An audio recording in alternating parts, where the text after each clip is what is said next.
నమస్తే వ్యూస్.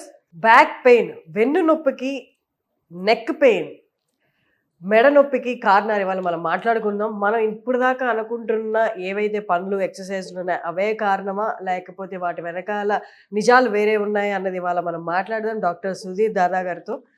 నమస్తే సార్. నమస్కారం సార్, ప్రెగ్నెన్సీ ఉమెన్కి నొప్పులు అనేవి, ప్రెగ్నెన్సీ అనేవి రెండు సినానిమ్స్లో అయిపోయాయి అనమాట. అందులో మెయిన్గా వచ్చేది బ్యాక్ పెయిన్.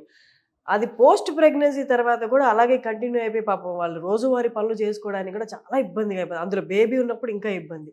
వారికి పరిష్కారం ఉందా సార్? వాటికి పరిష్కారం కంటే ముందు అందరూ తెలుసుకోవాల్సింది, ప్రెగ్నెంట్ ఫీమేల్స్ బ్యాక్ పెయిన్ వచ్చిందంటే బ్యాక్ పెయిన్ ఎందుకు వస్తుంది.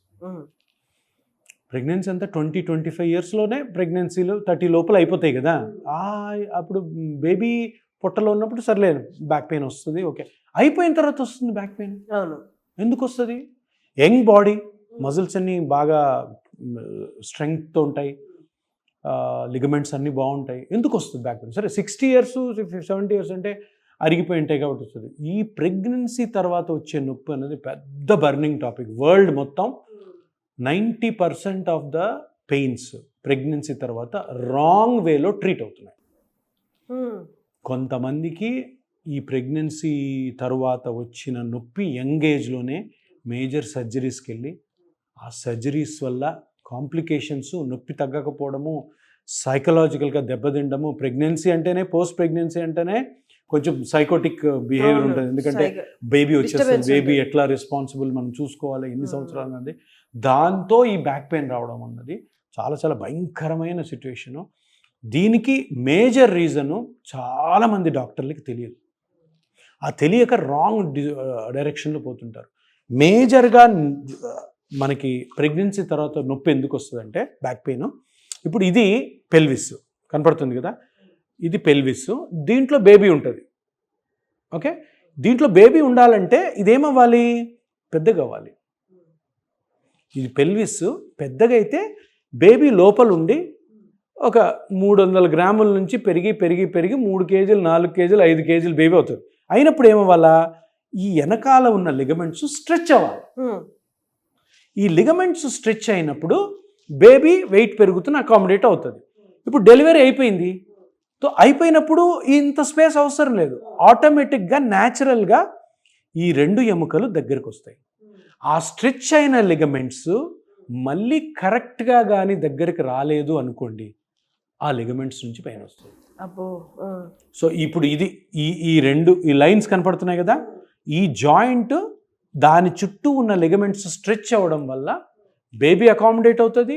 బేబీ డెలివరీ అవ్వగానే ఇవి రెండు దగ్గర రావడం వల్ల మళ్ళీ అది నార్మల్ స్పేస్కి వస్తుంది. కానీ ఈ దగ్గరకు వచ్చే క్రమంలో అవి కానీ కొంచెం మాల్ రొటేషన్లో సరిగ్గా కానీ అటాచ్ కాలేదనుకోండి, అక్కడి నుంచి నొప్పి వస్తుంది.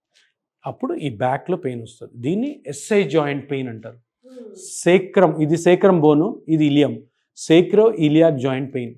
90% ఆఫ్ ద డాక్టర్స్కి ఈ ప్రాబ్లం తెలియదు. తెలిసిన ట్రీట్మెంట్ అసలు తెలియదు. సో దీన్ని కరెక్ట్ వేలో, ఇప్పుడు ప్రెగ్నెన్సీ అయిపోయింది, బేబీ 3-4 మంత్స్ అయిపోయింది, అప్పటి వరకు ఇంకా కొంచెం ఆ ప్రెగ్నెన్సీలో సిజేరియన్ సెక్షన్ ఉంటుంది, ఆ గొడవలు ఉంటారు. తర్వాత పెయిన్ స్టార్ట్ అవుతుంది, లేదు 1 ఇయర్కి స్టార్ట్ అవుతుంది, 2 ఇయర్స్కి స్టార్ట్ అవుతుంది, లేదా 1 ఇయర్కి కనుక్కుంటారు. అప్పటి వరకు సర్లే తగ్గిపోతే అనుకోండి. అప్పుడు స్టార్ట్ అయిన నొప్పి జీవితాంతం ఉంటుంది. సో వెంటనే ఆ జాయింట్కి treatment, injection treatment, SI joint radio frequency ablation ఒక ట్రీట్మెంట్ ఉంటుంది. ఆ ట్రీట్మెంట్ కానీ ఇంకో ట్రీట్మెంట్ ఎస్ఐ జాయింట్లో ప్లాస్మా థెరపీ, అది చేస్తే కంప్లీట్గా రికవర్ అయ్యి మళ్ళీ నార్మల్ యాక్టివిటీస్ హ్యాపీగా చేసుకోవాలి. ఇంత తప్పితే ఆ జాయింట్ మీద ప్రెగ్నెన్సీ తర్వాత వచ్చే నొప్పికి ప్రపంచంలో ఇప్పటివరకు ట్రీట్మెంటే లేదు. సో అది అంటే ప్రెగ్నెన్సీ తర్వాత వచ్చే బ్యాక్ పెయిన్ 90% కాజ్ ఏంటంటే సేక్రోఇలియాక్ జాయింట్ ఇన్ఫ్లమేషన్. దానికి చిన్న ఇంజెక్షన్ ట్రీట్మెంట్ ఉంది. కరెక్ట్ టైంలో కానీ వచ్చారు అంటే ఇమ్మీడియట్ రిలీఫ్ ఉంటుంది, లాంగ్ లాస్టింగ్ రిలీఫ్ ఉంటుంది. అంటే ఇప్పుడు డెలివరీ అయ్యి కూడా పెయిన్ అనుభవిస్తూనే ఉన్నారు వాళ్ళు.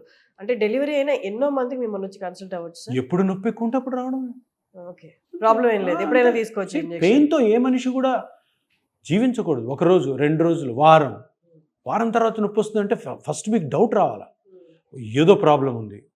నేను చూపించుకోవాలి డాక్టర్కి. ఈరోజు ఈ వీడియో చూసిన వాళ్ళు ప్రెగ్నెన్సీ అయిన అమ్మాయిలు తప్పకుండా అరేరే నాకు సేక్రోఇలియాక్ జాయింట్ డిస్ఫంక్షన్, సేక్రోఇలియైటిస్ ఉంది అని వెంటనే కానీ కన్సల్ట్ అయితే ఇమీడియట్గా నొప్పి తగ్గుతుంది. జీవితాంతం భయపడాల్సిన అవసరం లే, జీవితాంతం బాధపడాల్సిన అవసరం లేదు.